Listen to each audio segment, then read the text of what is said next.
너무 아침 일찍 모셔가지고 컨디션 좀 괜찮으세요? 네, 뭐 지금은 제가 아침이 아니라 딥슬립 타임입니다.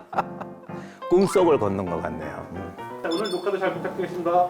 근데 솔직히 난 이 오프닝이 역사 얘기하는 것보다 이게 더 부담이 돼요. 왜 나한테 연기를 시키나 몰라. 미치겠다니까. 연기를 상당히 즐기시는 것 같다 이런 평가가. 그렇게 말씀해 주시는 분에겐 대단히 감사합니다만 그것이 전형적인 확증 편향이라고 말씀드리고 싶습니다. 그런 의미에서 우리 임용환 박사에게 지구 영웅전이란? Nothing or everything. 아, 이게 아니다. 이거다. 이거. 제가 요즘 권투도장 다니다 보니까 이렇게 했습니다. 죄송합니다. or everything. 혹시 제가 한 대사 Nothing or everything 이거 듣고 감이 오셨는지 모르겠는데 영화 속 대사이긴 하지만 오늘의 주인공이 얼마나 품격 있는지 잘 보여주는 순간이었습니다. 사실 이것도 참 정말 욕심 많은 사람이 이게 아니라 정말 각도 잘 잡았어요. 지금까지도 이슬람 세계에서는 위대한 영웅으로 기억되고 있는 분입니다. 심지어 적이었던 유럽 사람들도 사실은 더 존경했던 인물. 바로 오늘의 주인공입니다.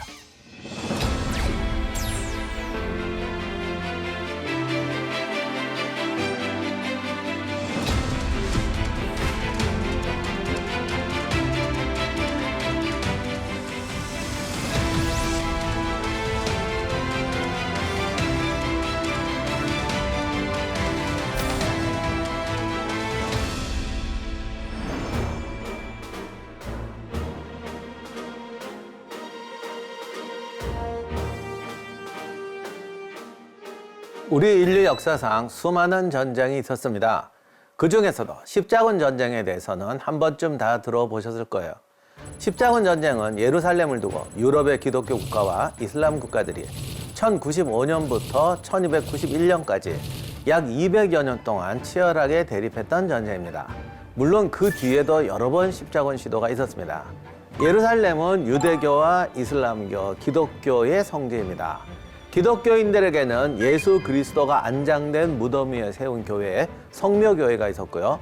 이슬람인들에게는 예언자 무함마드가 승천했다고 알려진 바이사원이 있습니다.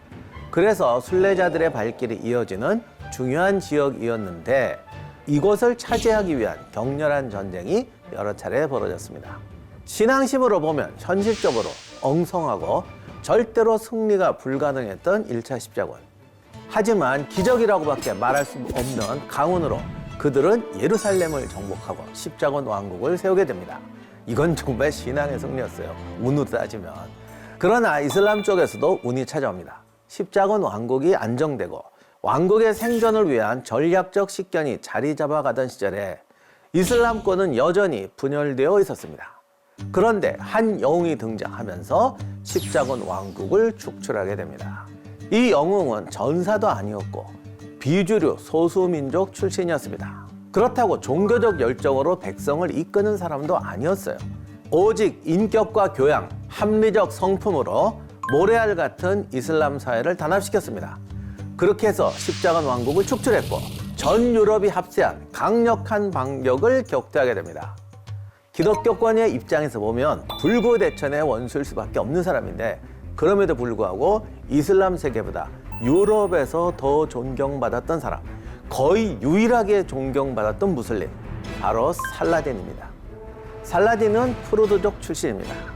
지금도 쿠르드족은 고난의 세월을 보내고 있습니다만 그 당시도 마찬가지였어요.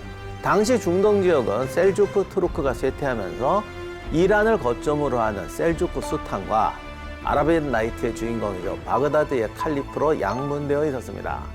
그런데 둘로 나눠진 게 아니었어요. 그 내부에는 토호들, 군벌들, 수많은 세력들이 반독립 상태로 나누어져 있던 대분열의 시대였습니다. 이런 분열을 안타까워해서 이슬람의 통일을 추구했던 사람이 있었습니다. 모술을 수도로 해서 이라크 지역을 통치하던 이마드 아딘 장기라는 사람이었습니다. 그는 세력을 확대하면서 시리아의 십자군을 공격해서 이들을 축출하고 이 지역의 왕이 되고자 했습니다. 지금도 중동에서 이게 세력을 확대하려면은 이라크와 시리아가 합쳐지고 여기서 이집트까지 합쳐지면 이제 통일왕국 되는 겁니다. 이라크에서 시리아를 합병하려고 했는데 시리아를 조금 먹고 끝납니다. 특히 시리아에 있던 유명한 십자군 거점 중에 하나였던 에데사를 탈환하게 되죠. 이렇게 돼서 이것을 기반으로 시리아 지역을 정복해 가고 있었는데 그만 노예에게 암살되고 말았습니다. 이때 살라딘은 9살이었어요.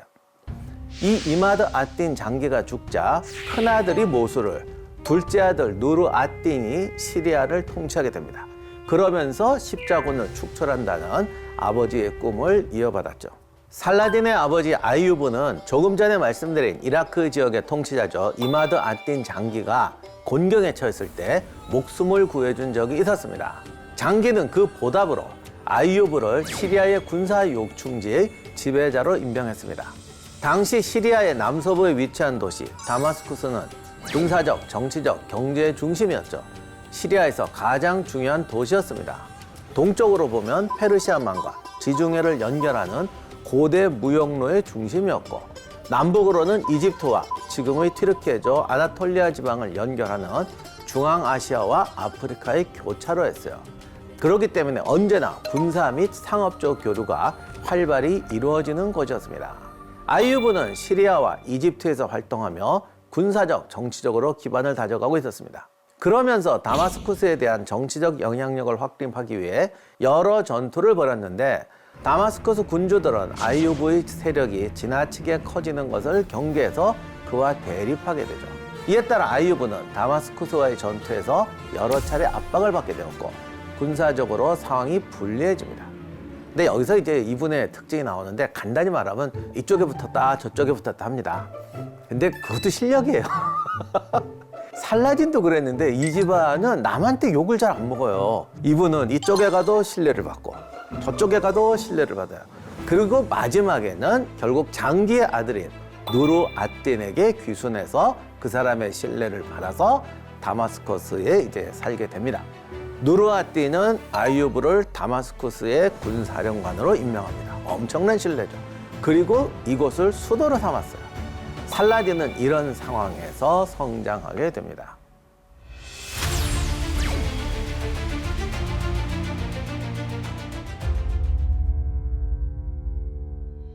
자, 이제 이집트가 등장하는데, 이 이집트란 나라가 정말 희한한 것이 중동을 통일하려도 이집트를 먹어야 돼요. 페르시아가 페르시아 제국을 만들기 위해서는 반드시 이집트를 먹어야 됐어요. 로마가 로마 제국이 되기 위해서는 반드시 이집트를 먹어야 됐습니다. 동로마 제국이 못 큰 게 이집트를 못 먹어서 그렇습니다. 모든 제국이 이집트를 먹는 데서 시작하고 이집트를 먹는 데서 끝납니다. 그런데 십자군 왕국 애들이 공부를 안 했잖아. 얘들의 문제가 정말 무식했거든.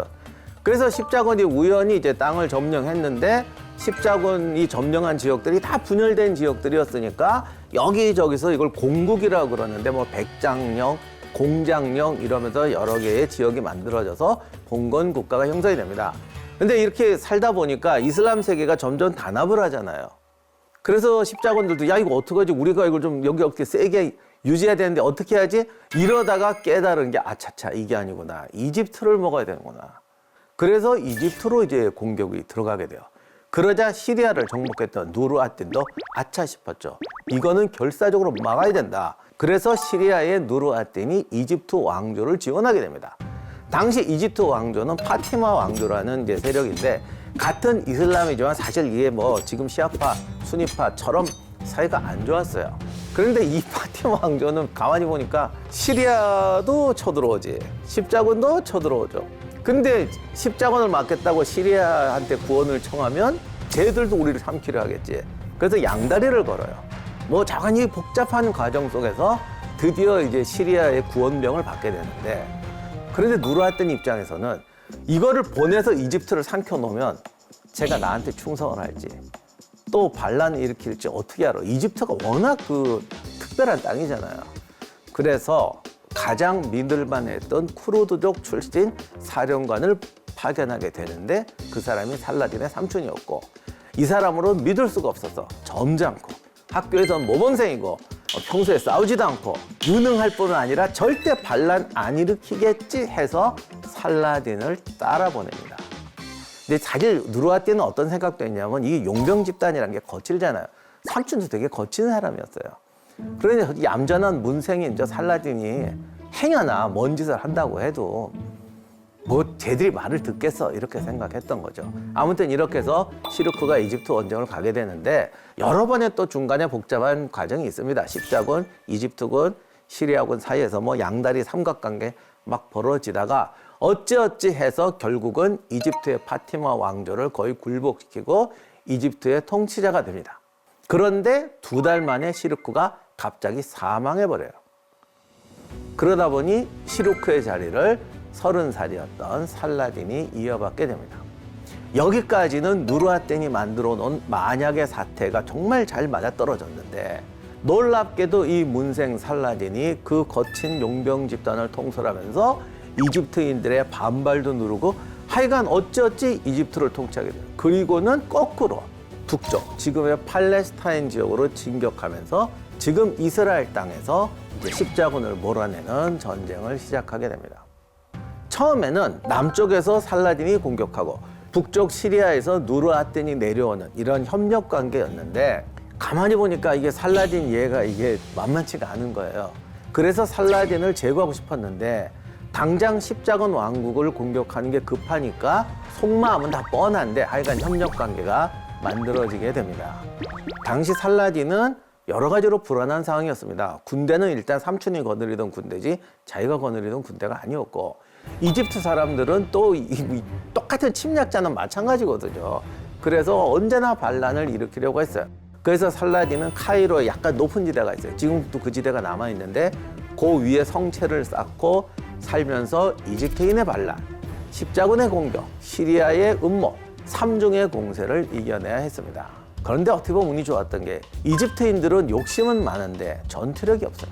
십자군은 전투력은 막강한데 머리가 없어요. 단결도 안 되고 전략 전술이 없어요. 누르아틴은 전투력도 있고 두뇌도 있어요. 뭐가 없냐? 운이 없어요. 1174년에 누르아틴이 갑자기 사망해버립니다. 아들이 즉위하는데 아들이 11살이었습니다. 그렇다면 살라딘은 누르아틴의 죽음을 어떻게 기회로 만들었을까요? 저는 혼자가 된 누르아틴의 부인과 결혼을 했어요. 그것은 개인적인 감정보다 정치적이고 전략적인 이유가 더 컸죠. 이 결혼을 통해 저는 누르아틴의 후계자로 인정받았고 시리아에서의 지배력을 더욱 굳건히 하였으며 나아가 이슬람 세계를 하나로 통합하는 데 중요한 기반을 마련할 수 있었습니다. 한편 누르아틴이 사망한 1174년에 시칠리아 왕국이 예루살렘 왕국과 연합해서 알렉산드리아를 침공합니다. 살라딘에게는 위기 상황이었죠. 그런데 또 운이 따릅니다. 십자군 왕국이죠. 예루살렘 왕 아무르가 급사하면서 유럽 군대가 분열해버립니다. 그러더니 2달 후에 예루살렘 왕국에서도 13살의 보두행 4세가 즉위하게 됩니다. 이렇게 되니까 아무리 착한 사람도 어떡하겠습니까? 십자군 왕국을 축출하고 중동을 통일해야겠다는 플랜을 구상하게 되는 거죠. 어떡하겠어, 다 애들인데 삼촌이 어떻게 집안 수습해야지, 이런 착한 마음이 아니었을까. 좀 잘 보여야 해서.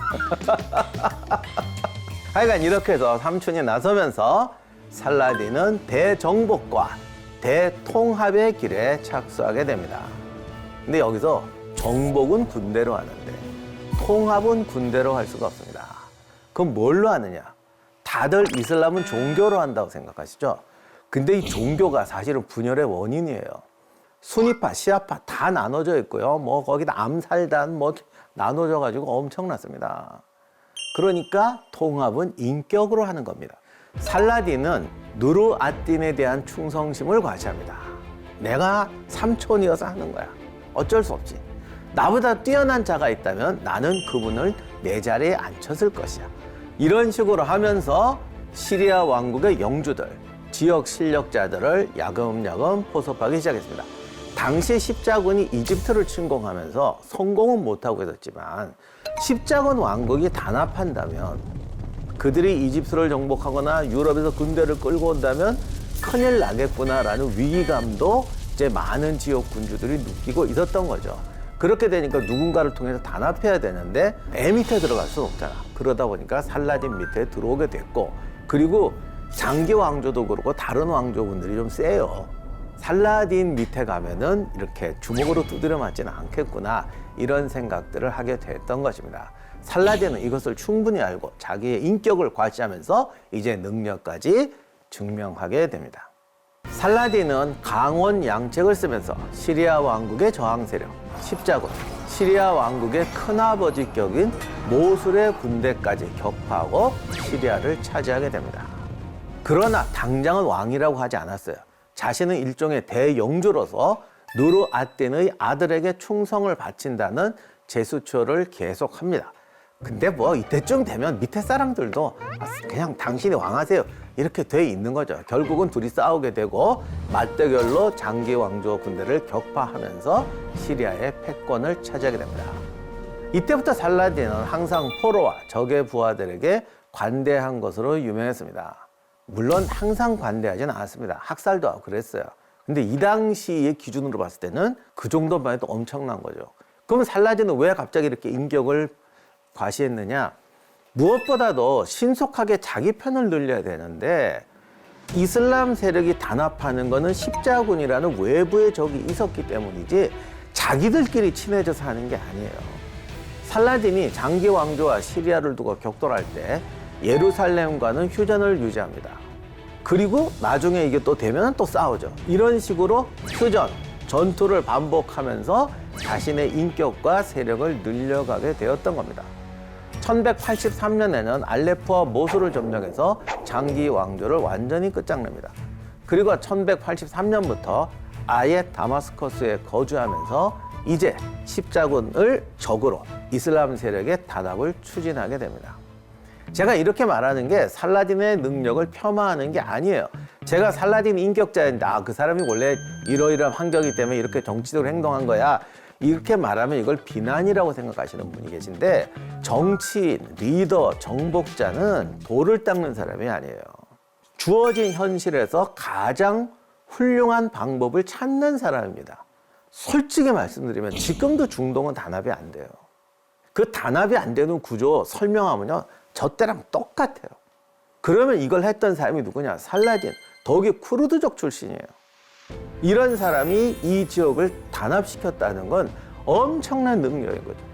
그리고 그것을 단합시키기 위해서 어떻게 해야 되느냐, 내가 어떤 방법을 써야 되느냐에서 가장 정확한 방법을 썼습니다. 저는 그것을 설명드리려는 거지 이분이 속은 그렇게 착하지 않은데 겉으로는 착한 척해서 이런 뜻으로 말씀드린 게 아니에요. 지도자란 시대에 맞는 과제를 보고 그것을 실현하지 못하게 하는 장애물을 보고 그 장애물을 극복하고 목표를 실현하는데 가장 적합한 방법을 써서 성공시키는 사람이 훌륭한 리더고 역사의 승리자입니다. 살라딘은 이걸 했다는 것입니다.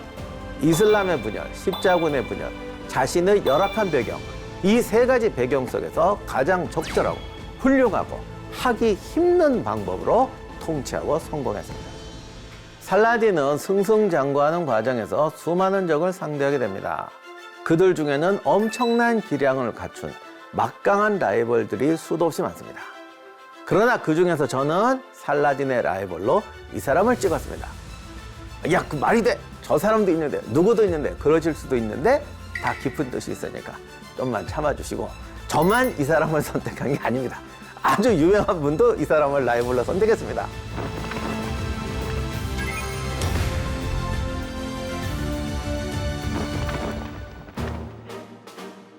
살라딘의 라이벌은 바로 보두행 4세입니다. 그 시대에 치열하게 싸우며 서로 점령하려고 애썼던 예루살렘. 1152년부터 1174년까지 12세기의 예루살렘 왕국은 아모리 1세가 통치했습니다. 그는 아주 강력한 군사 지도자로 십자군 전쟁에서 중요한 역할을 했던 사람입니다. 이집트를 정복하기 위해서 이집트와의 전투에서 중요한 승리를 거두며 예루살렘 왕국의 영토 확장에 기여를 했었죠. 그러나 불행하게도 30대 후반에 사망했습니다. 그 이유에 대해서는 정확한 기록이 없습니다. 아모리 1세가 사망하고 2달 후에 예루살렘 왕으로 그의 아들 보두행 4세가 등극합니다. 바로 영화 킹덤 오브 헤븐에서 아주 멋있게 등장했던 사람이죠. 그는 실제로 훌륭한 군주였습니다. 살라딘과 보두행 4세는 예루살렘 왕국과 아이유브 왕조의 대표적인 지도자입니다. 두 사람의 대결은 12세기 예루살렘 왕국과 이슬람 세력 간의 치열한 갈등, 그리고 역전의 역전을 거듭하는 숨막히는 상황을 잘 보여줍니다. 보도행 4세는 예루살렘에서는 황금의 왕이라고 불렸습니다. 그만큼 십자군 국가의 중요한 지도자 중 한 명이었어요.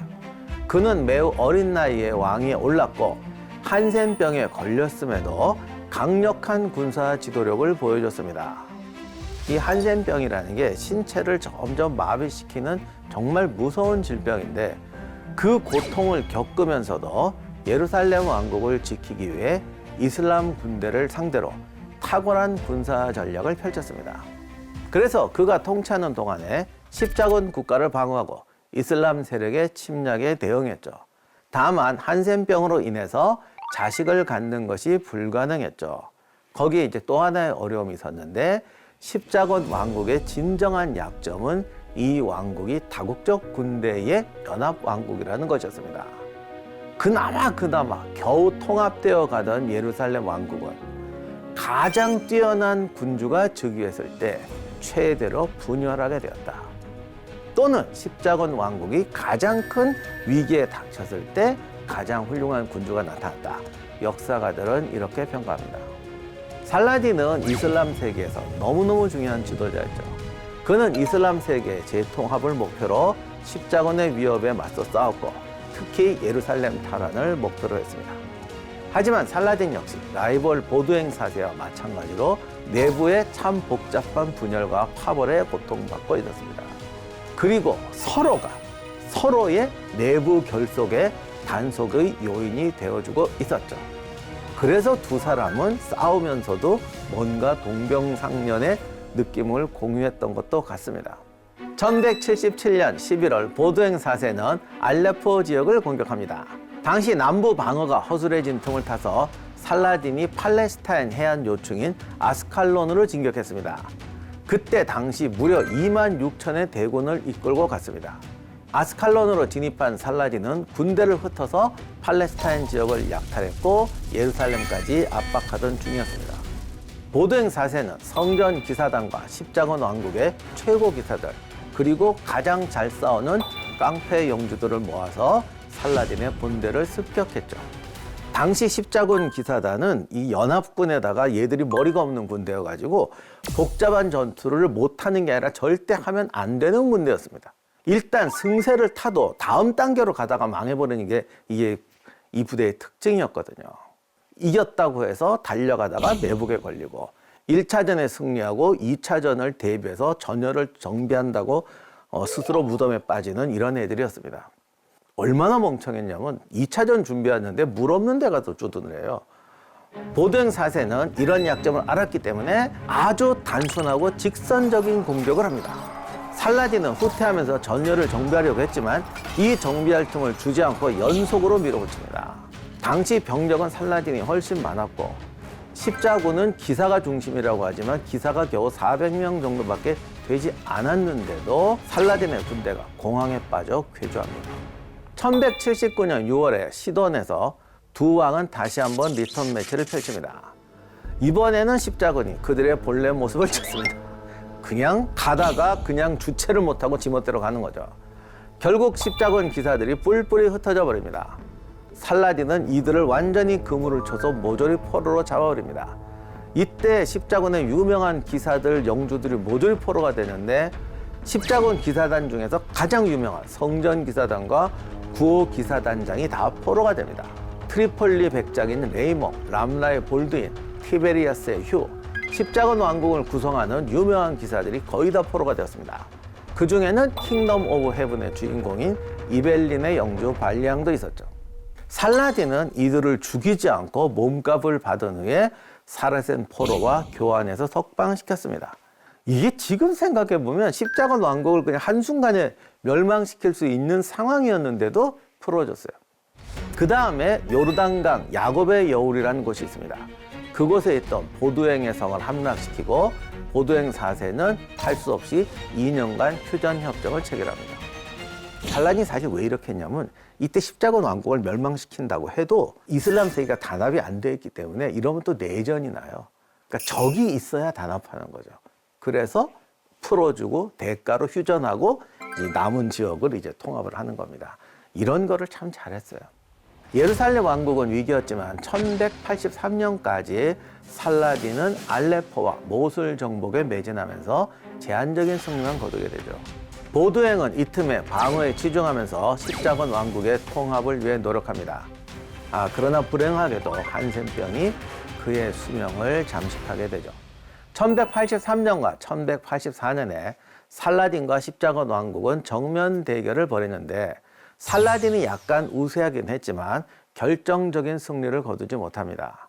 1183년에 십자군은 역사상 최대 규모의 병력을 동원하죠. 기사 1300명, 보병 1만 5천에 유명한 십자군 영주들 기사들이 다 모여서 통합군을 편성합니다.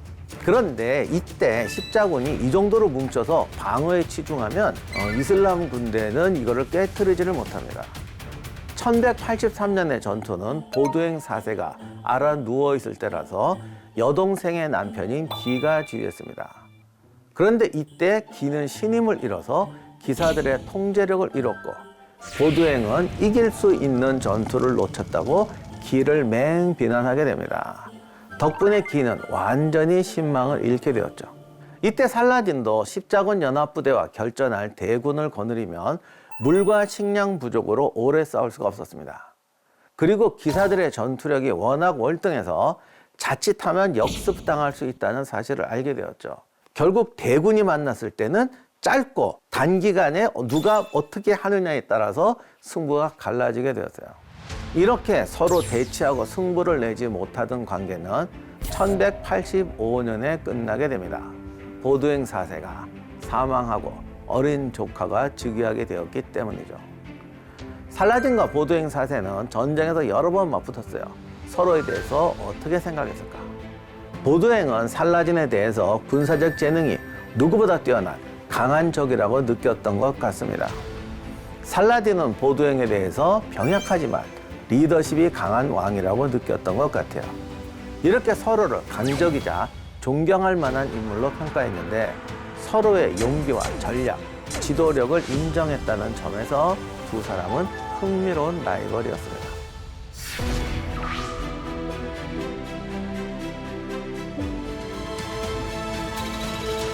보두행 4세가 사망하고 조카인 보두행 5세가 즉위하면서 기가 섭정을 하게 됩니다. 기는 보두행 4세의 여동생이었던 시빌라의 남편이었죠. 하도 젊었을 때부터 사고를 많이 치고 다녀서 망나니 기라고 불렸고 고향에서도 쫓겨났습니다. 그런데 기는 허약한 보두행 5세가 오래 살지 못할 것을 알고 살라딘에 대한 대반격을 주도했습니다. 자신이 왜? 그래야 다음번에 자기가 명성을 얻어서 왕이 될 테니까. 십자군 입장에서는 살라딘의 세력이 강해지는 마당에 어쩔 수 없는 선택이기도 했죠. 살라딘은 다마스쿠스에서 통치를 안정시키고 이집트군, 메소포타미아군, 시리아군 연합부대를 결성했으며 이 지역의 다양한 영주들의 충성을 얻어내는 데도 성공했습니다. 1187년 보두행 5세가 마침내 죽습니다. 그러자 시빌라가 왕위를 계승받죠. 그런데 자기가 받자마자 바로 남편한테 넘겨줍니다. 1187년 살라딘은 예루살렘에 대한 지하드를 선언하고 이슬람의 모든 군세를 모아 진격합니다. 살라딘은 약 3만의 군대를 구성했는데 그 중에 경기병이 12,000명이었습니다. 십자군은 기와 레이몽의 주도로 기사 1,200명, 보병 18,000명, 여기에 보조 부대를 합친 대군을 편성합니다. 이때 전쟁에서 중요했던 것이 수원입니다. 그러니까 물이죠. 물이 있어야 주둔을 하고 버틸 수가 있습니다. 싸워도 물이 있는 곳에서 싸워야 합니다. 그렇지 않으면 반나절 지나면 화살에 맞아 죽는 게 아니라 태양열에 쓰러져 죽습니다. 살라딘이 주둔한 곳은 하틴의 뿔이라는 언덕이었습니다. 갈릴리 호수 서쪽에 있는 티베리우스라는 도시 근처에 위치하고 있었습니다. 그런데 이게 다 물하고 조금 떨어져 있어서 양쪽 다 장기 주둔이 불가능했어요. 그러다 보니까 두 군대 사이에 마른 평원이 있단 말이에요. 그러니까 여기를 먼저 건너가는 쪽이 스스로 패배하는 이런 희한한 상황이었습니다. 당시 십자군의 사령관이었던 레이몽은 싸우면 안 됩니다. 그냥 이렇게 버티다 체면 유지하고 돌아갑시다 라고 말합니다. 기도 처음엔 그렇게 생각했어요. 그런데 성전 기사단 단장이 반대합니다. 여기서 구경만 하다가 갔다가 비겁자로 몰릴 것이다. 가뜩이나 비겁자로 몰린 전력이 있었던 기는 왕의 권위를 지키기 위해서 공격하자는 잘못된 결정을 내리게 됩니다. 기가 전군을 동원해서 티베리아스를 향한 행군을 시작합니다. 살라딘이 두고만 볼 수는 없죠. 행군하는 동안 살라딘의 경기병대가 기동과 습격을 반복합니다. 기의 대군이 진군 속도가 느려지자 물이 있는 곳까지 가서 중간에 보충을 하고 가야 되는데 이걸 포기하고 그냥 중간에 휴식을 취하게 됩니다. 그러자 갈증에 지친 십자군에게 사라센군이 그 사막에 있는 그 마른 그 엉겅퀴 같은 거 있거든요. 그거를 태워서 연기를 보내버립니다. 이게 별거 아닌 것 같은데 하루 종일 아무것도 못 먹고 밤에 해 떨어진 다음에 마른 연기가 오니까 십자군들이 뭐 거의 그냥 미쳐버리는 상황이 됩니다. 이렇게 거의 미치기 직전 상황이 된 십자군을 위해서 이슬람군이 마지막 자비를 베풉니다. 어떻게? 한낮에 전투를 시작하는 거죠. 제가 왜 자비라고 했냐면 그렇게 빨리 끝내주겠다는 소리입니다. 기동에서도 체력에서도 우세하고 화살 공격이 특기인 사라센 기병들은 중앙이 후퇴하면서 십자군을 가운데로 끌어들입니다. 십자군 병사들은 이거 빨리 더 이상 이제 목말라 죽기 전에 빨리 승부해야 된다. 그러다 보니까 중앙으로 무조건 돌격했던 거죠. 그러자 사라센군은 뒤로 후퇴하면서 이들을 끌어들입니다. 그리고 좌우로 기동하면서 십자포화로 화살을 날리죠. 십자군 병사들은 이걸 알았는데 알아서 배울 수가 없었어요. 무조건 공격해 들어갈 수밖에 없었죠. 사라센군은 히트앤드런을 반복하며 하루 종일 이들을 사살합니다. 이 전투로 살라딘은 대승리를 거두었고 예루살렘을 탈환하게 됩니다. 물론 완전히 정복한 건 아니고 바닷가를 따라서 아크레라든가 몇 가지 주요 거점들은 남아 있었어요. 이것 때문에 살라딘은 이후에도 계속 이들을 공격해야 했는데 사실은 이때 패배로 십자군 왕국의 생명은 끝난 거나 마찬가지였죠. 예루살렘을 탈환할 때 유명한 이야기로 전해지는 것이 발리앙의 협상이라는 것입니다. 이것은 요즘에 경영대학원에서 가르치는 유명한 용어가 됐어요. 상대가 원하는 걸 얻지 못하게 해라. 그러니까 상대가 원하는 게 뭔지를 알고 그거를 얻지 못하게 하면 협상에서 내가 우선권 카드를 질 수 있다라는 말입니다. 당시 예루살렘이 더 이상 지킬 수 없게 되자 발리앙이 대표로 나가서 살라딘하고 협상을 합니다. 그러면서 이런 제안을 합니다. 우리 요구를 들어주지 않으면 예루살렘에 있는 모든 무슬림을 다 죽이고 우리도 죽겠다. 이게 왜 상대가 얻는 것을 못 얻게 하는 것이냐. 당시 예루살렘에는 전 이슬람 지역에서 온 유명한 사기인들 뭐 이런 사람 잔뜩 있었어요. 근데 사실 살라딘은 쿠르드족이잖아요. 그리고 이슬람 세력들은 여기 나눠져 있습니다. 막상 예루살렘을 탈환하고 십자군을 몰아내면 살라딘의 말에 복종을 하겠어요? 아니면 내가 이거를 차지하겠다라고 하겠습니까? 그런데 왕이니까 자기는 공통의 타겟이 된단 말이에요. 예루살렘 탈환할 때 박수 치는 건 잠깐이고 네가 잘못해서 거기 무슬림 애들 다 죽었잖아. 이렇게 되면은 전 이슬람이 단합해서 살라딘을 친다고요. 즉 예루살렘을 피바다로 만들면 당신도 인생 끝나는 것이다. 이렇게 했던 거죠. 살라딘의 최고의 무기가 뭡니까? 인격이잖아요. 상황을 판단하더니 차라리 명성을 얻겠다. 그래서 그 유명한 예루살렘 포로에 대한 관용 정책을 시행합니다. 이게 얼마나 대단했냐면 아예 자기 부하들을 보내가지고 골목골목 차단해가지고 절대 폭력 행위를 못하게 했어요. 그럼 어떻게 해? 그냥 데려가. 이러면서 다 봐줬어요. 가장 불쌍한 사람들이 누구였냐면은 하틴의 뿔 전투에서 전사한 사람들의 미망인과 딸들이었어요. 얘는 아버지, 남편의 시체가 여기 있고 집안도 파산했는데 어떻게 가냐고. 적이라도 이런 사람들은 우대해줘야 된다 그래서 자기가 다 보고해서 데려다 주게 했어요. 이렇게 했더니 무슬림들이 십자가를 놓아줬다고 분노한 것이 아니라 이렇게 훌륭한 사람이 어딨냐 라고 해서 오히려 살라딘의 덕망이 이슬람 세계를 지배하게 됩니다. 제가 알기로 이런 걸 성공한 사람은 살라딘밖에 없는 것 같아요. 여기서 끝나질 않아요. 벌써 십자군 왕국이 함락되니까 유럽에서는 교황이 이제 뭐 이래가지고 저 야수 같은 애들이 우리 애들을 죽였다 막 이러면서 십자군 이렇게 할 생각도 하고 있었는데 다 석방해줬잖아요. 그래서 그렇게는 못하고 그냥 성들을 달아내야 된다. 이런 식으로 십자군을 이제 모으게 되는데 살라딘이 만약에 예루살렘에서 기독교인들을 학살했더라면 훨씬 더 엄청난 십자군이 몰려왔을 거예요. 이렇게 해서 살라딘은 이슬람의 반발도 누르고 십자군이 오긴 하지만 분노의 십자군이 아니라 그냥 사명감만 가지고는 십자군을 만들어 놓습니다. 이렇게 해서 두 세력의 승리자가 되었죠. 살라딘은 왜 기독교인들을 풀어줬을까요? 우리가 그들을 싹 다 베어버린다면 야만적인 십자군과 다를 게 무엇이겠습니까? 나는 그들과 다릅니다. 나는 살라딘이요. 제 칼은 복수에 휘둘리는 것이 아니라 정의를 지키기 위해 존재합니다. 이 도시는 피가 아니라 자비로 다시 세워질 것입니다.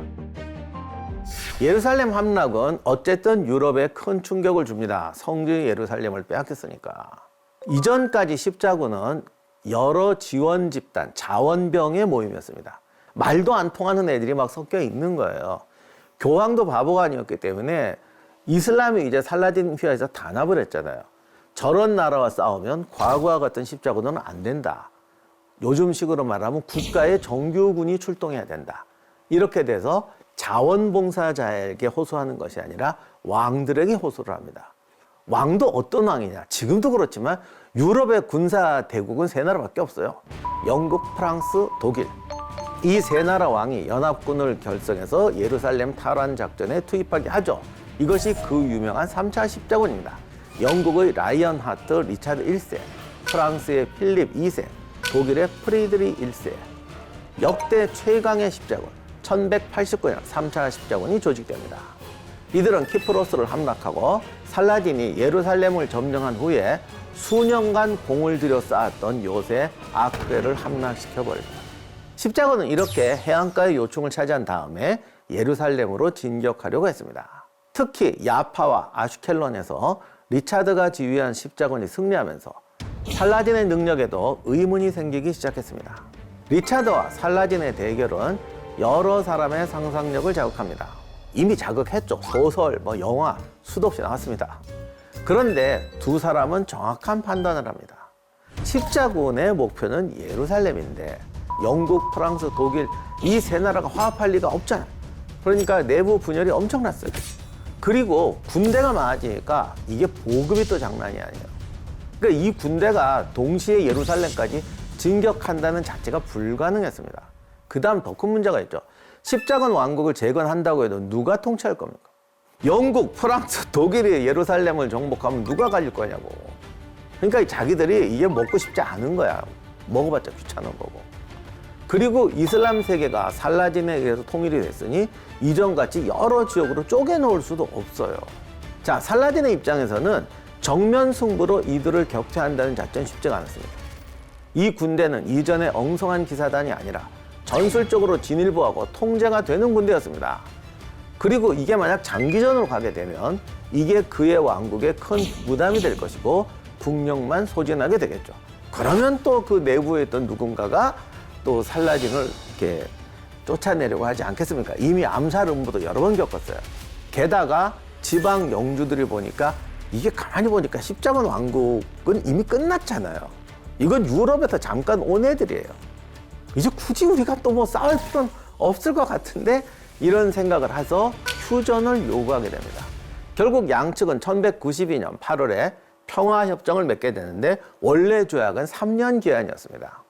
그동안의 예루살렘 성지순례를 보장해 주겠다. 당시 사장 리차드는 이 협정에 조인하고 떠나면서 3년 후에 다시 오겠다고 큰 소리를 뻥칩니다. 그러자 살라딘은 예루살렘을 내가 다시 잃게 된다면 지금까지 만난 어떤 군주보다도 위대한 리차드가 차지하기를 바란다고 대답했습니다. 이게 싸움 붙이려고 한 말이지 내가 봤을 때. 이미 필립하고 완전히 싸우고 있었거든요. 근데 내가 쟤한테 주겠다 그러면 다른 두 사람은 가만히 있냐고. 실제로 나중에 싸우게 돼요. 근데 그건 이제 나중 얘기고 살라딘은 그 싸움을 보지 못합니다. 1193년 부활절 3주 전인 3월 4일에 살라딘이 세상을 떠나게 됩니다.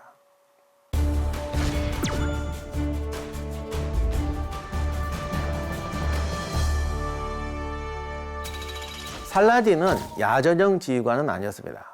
중요한 전투를 진두지휘하긴 했지만 그거는 군대가 모래알 집단이어서 그런 거지 본인이 이렇게 군대를 인솔하고 알렉산더처럼 싸우고 이러지는 않았습니다. 그러나 중요한 거는 그 야전군은 살라딘에게 철저하게 충성했다는 것이죠. 이거는 정말로 중요한 능력입니다. 살라딘은 정말 타고난 문생이었는데 군인의 신뢰를 얻는 특별한 재능이 있었어요. 문생이었음에도 전략적 판단력이 굉장히 현명했습니다. 그러니까 이 도시를 먼저 함락하고 이쪽하고는 타협해야 되고 싸우려면 여기서 싸워야 된다. 이런 전략적 판단력이 대단히 뛰어났고요. 어떤 의미로 보면 병법에 대한 이해도 굉장히 높았어요. 당시 십자군은 야수의 전투를 했습니다. 진짜 강하고 무섭게 싸워요. 기사가 한 100명만 있어도요. 한 1000명 군대도 가볍게 격파하고 진짜 그랬어요. 아저씨들의 문제는 뭐냐? 도무지 생각이 있는 건지 없는지 알 수가 없어요. 정말 전투 보면요. 이기고도 망치는 경우가 허다했습니다. 전략은 고사하고 전술적 판단도 안 돼요. 그리고 작은 기만체계도 그냥 넘어갑니다. 정말 뇌가 없는 사람같이 싸워가지고 무지하게 깨졌어요. 이슬람 군대는 이런 건 잘해요. 전술적 사고도 좋고 기만책, 술수 이런 것도 잘 쓰는데 나라가 모래알처럼 깨져 있다 보니까 큰 전략적 사고에서는 좀 문제가 많습니다. 서로 싸우니까 식견이 좁아요.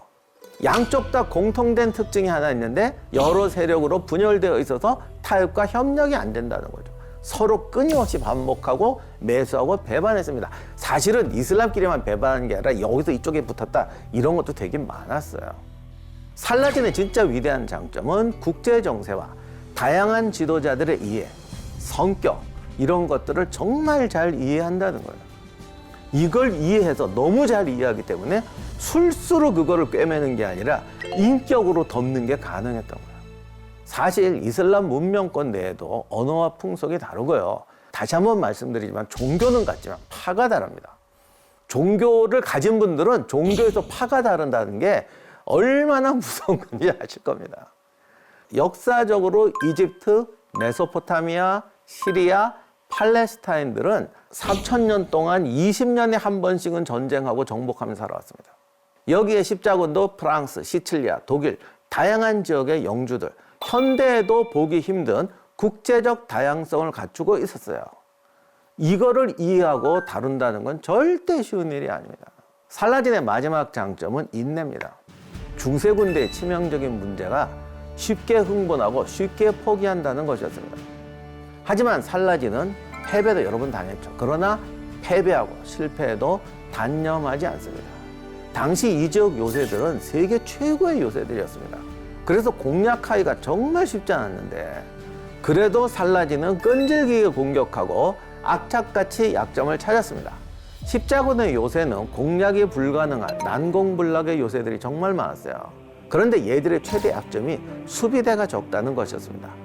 어떤 경우는 기사가 7명밖에 없는 경우도 있었어요. 그러니까 수비병이 7명이라는 소리는 아니고 기사가 7명. 병력 합쳐서 50명. 뭐 이런 적도 있었습니다. 그럼에도 불구하고 함락이 안 돼요. 살라딘은 실패해도 지속적으로 길을 모색하면서 공략에 성공했습니다. 이처럼 인내와 판단력이 그의 최대의 장점이라고 할 수 있죠.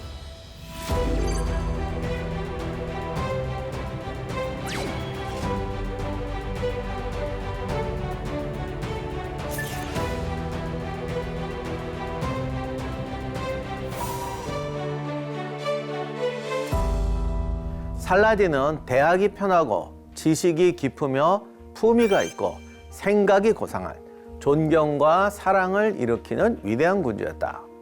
그를 접견한 사람은 누구나 단번에 살라딘을 자신의 본보기로 삼았다. 그는 백성들이 진심으로 애도한 유일한 군주였다. 이것이 살라딘을 만났던 사람의 목격담입니다. 살라딘이 아들에게 전한 말이 있습니다. 내가 신과 아비로부터 부여받은 임무는 그들, 즉 백성을 행복하게 해주기 위함이다. 내가 지금같이 위대해진 것도 관용과 애정으로 사람들의 신망을 얻었기 때문이다. 이렇게 살라딘은 관용을 상징하는 대표적인 인물입니다. 군사적 기략과 용맹함으로 전투에서 큰 승리를 거두었고 예루살렘을 되찾은 후에 종교적 관용을 표명하여 기독교인들도 안전하게 도시를 떠날 수 있도록 배려했습니다. 그의 이름에 담긴 정의의 수호자, 신앙의 수호자라는 의미를 다시 한번 생각해 보게 하는데요. 신앙을 수호한다고 비신앙자를 학살하는 경우가 너무나 많습니다. 그러나 살라딘의 통치하에서 기독교인, 유대인, 이슬람 교도가 모두 공존할 수 있었고 모두가 그를 존경했습니다. 덕분에 살라딘은 이슬람 세계를 뛰어넘어 유럽 그리고 세계에서 인정받는 영웅적 인물이 되었습니다. 관용과 통합이 필요한 요즘 시대에 우리가 꼭 한번 되짚어봐야 할 인물이 아닌가 생각됩니다. 다음 주에는 어떤 영웅을 만나게 될지 많은 기대 부탁드립니다. 감사합니다. 아침 일찍 이렇게 녹화 시작했는데 괜찮으셨어요? 저는 아침이 아니라 딥슬립 타임이에요. 지금이 가장 깊이 잠들었을 시간이에요. 더 잘 될지도 몰라, 꿈속에서. 킹덤 오브 헤븐은 제가 제일 좋아하고, 진짜 저 영화 여러 번 안 보거든요. 근데 유일하게 몇 번 본 영화가 이거하고 반지의 제왕 2개예요. 영화를 위해서 왜곡한 부분도 정말 잘했고, 행동의 동기를 영화에서 왜곡한 거지, 그런 행동을 했고 분위기 그런 것은 정말 제가 만나봐도 그랬을 것 같아요.